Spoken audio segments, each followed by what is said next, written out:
My name is Joy Hunter, and during the Second World War I worked as a secretary in the offices of the War Cabinet. We saw Churchill nearly every day because we were all cooped up in this, locked in to these war rooms, and he was always enormously affable and always spoke, perhaps say good morning Mr Churchill, morning Prime Minister, and he might well stop and say how are you and how are things going, or how do you think the war's going, or if there'd been raid, you know, what did it affect you, or anything like that. And he invited us to watch films in his, after we'd finished work.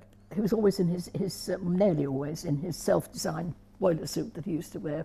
And of course, if we didn't see him, we knew he was there by the smell of his fantastic cigars. So you always knew when he was around. There was a lot of smoking, but I don't think anybody else smoked quite that category of cigar. It was at the Potsdam conference. I thought it was perhaps not a very good idea to say I'd shaken hands with Stalin. They might label me as a commie or something, so I thought, well, but now, of course, people seem to be quite interested, so I have talked about it a bit, but it was simply in passing, you know, shook hands with everybody. It was hardly a meeting, really, as such. I mean, the thing about that conference that struck me most was the appalling situation of the Germans in Berlin. I was absolutely appalled, you know, there we were.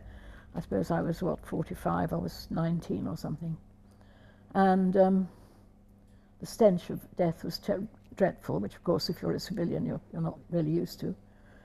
And also the look of the people. Berlin was absolutely flat. I mean, the Brandenburg Tor was standing, but it was damaged. And I kept thinking, I'm partly responsible for this. This is terrible if this is the outcome of all this gone on.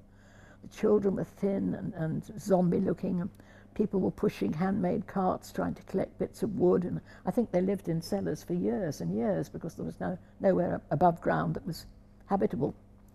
So that made a tremendous impression on me.